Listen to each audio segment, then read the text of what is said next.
the, I just realized I just kind of look like Han Solo. I kind of do, and I love it.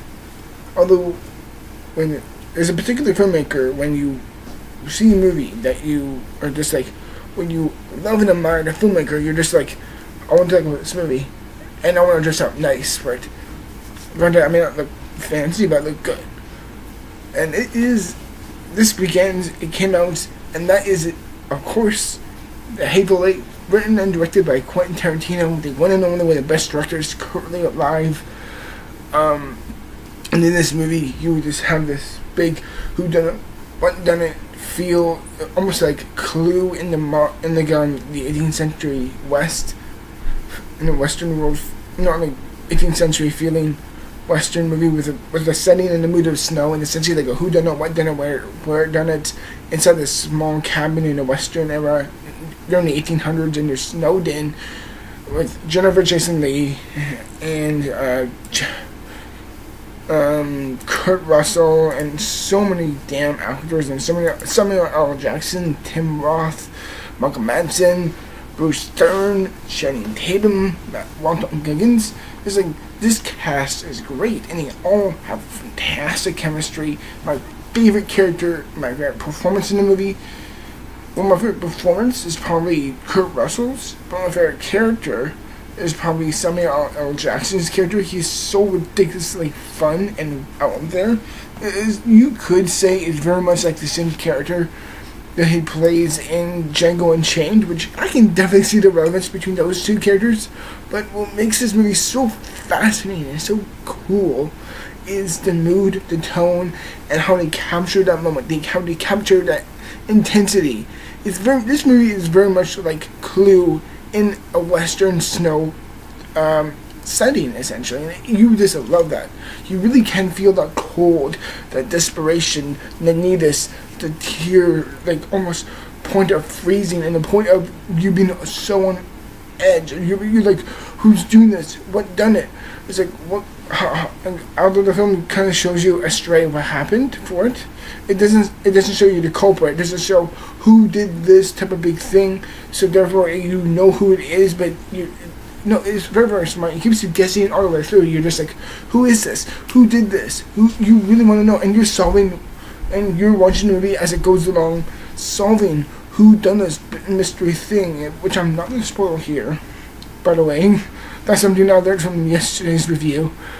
Like this movie just gives you so much on edge, and you are so intimate, you're so into the movie, you're so engaged. There's a level of intensity and focus. You're so in love with the movie because of that. And the cast and the editing and the way it's shot, which by the way, I did not see it, and I think I did see it in 70mm. It looks fantastic. It looks incredible in 70mm, by the way. And the music, oh my god, oh my god. Ennio Morricone, hopefully I'm pronouncing that correctly. The music is amazing. It is amazing, and I loved it. The tone, the focus, the feeling, the love. It was so engaging, and I love Tarantino for doing this. Like, if you were to say, like, if this is my favorite Tarantino, I would not be truthful, but this would definitely be, like, on the same level for me, probably, as, like, Django Unchained. These two are going to be struggling, but it's, like, my top two is, like, Kill Bill Volume 1 and Pulp Fiction are definitely my top two favorites of Quentin Tarantino. But it's, like, whatever. It's just the intensity and the well-done nature of the film is so engaging, and you're so focused. At a certain point, you're just like, it's both a Clue movie, it's a thriller, and yet it's also a survival movie. You gotta say, it's like, you know what, all you gotta do is just back up of what I say. I am innocent. I just want to say that I am innocent in all this. I didn't do this, what we're talking about here. It's like, I didn't do it. I'm innocent, and you are defending your position in the movie for saying that. Like, because you literally just put yourself in the movie's footsteps, and I think it's a very, very powerful thing when you do that. It's like, wow, I can really put myself in these characters' situations. I've almost been in this situation before, being falsely accused falsely accused of something, because I think at some point in our lives, we all have at some point. I know I have, by the way. I know it's a bit weird, but I think as a whole, you're just so engaged and you're so invested as it. And as the film went on, like this movie's 3 hours long, and I almost fell asleep by the end, but that's just because I was very, very tired when I saw this movie last night. It's just so well done, and you're so amazed by it. You're so shocked. You're so unbelieved by it. You're so like, how is it possible? Like, it's insane. And it's so well done, in my opinion. It's so well done. I love the film for that. There's so many things I love about this movie. And like the action, when it finally gets to that last like quarter bit of the action of this movie, when it breaks into the action part, it's spectacular, and you gotta see it in theaters for it, because it's just excellent. It's really well done of the movie as a whole. And to say there's problems in this movie is both petty, both silly, but it's like, you know, it's kind of worth bringing up because you're criticizing the film. And I will say is like with any other Tarantino film, it does meander a bit, and like whenever it focuses on something else, if you know, say explaining a background or something, it kind of gets lost within it, and it kind of finds its way back in the story. But it's like you wish like it would just be a bit more shorter at times. You're just like, okay, wrap it up. And I will say is like this film, like I said before, when it gets you thinking of all these certain things, you're just like, okay, great, I'm learning.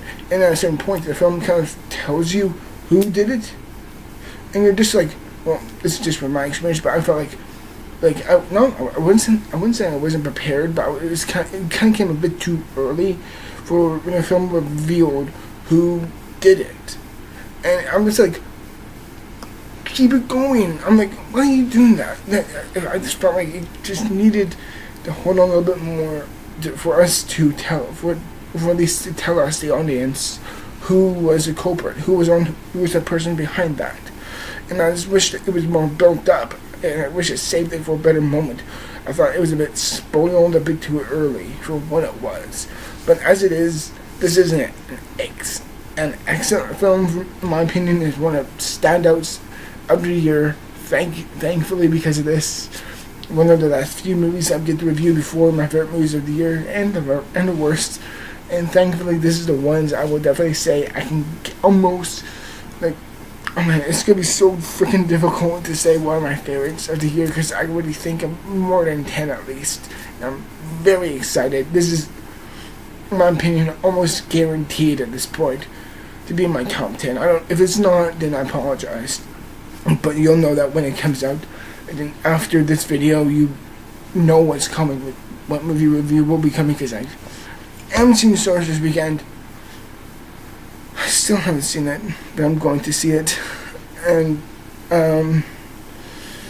till then, everyone, as a whole, I just love this movie. It's one of my favorites of the year, definitely. It's so well done. It's so brilliant. And in the end, it's like, yeah, this movie is fucking awesome. It's awesome.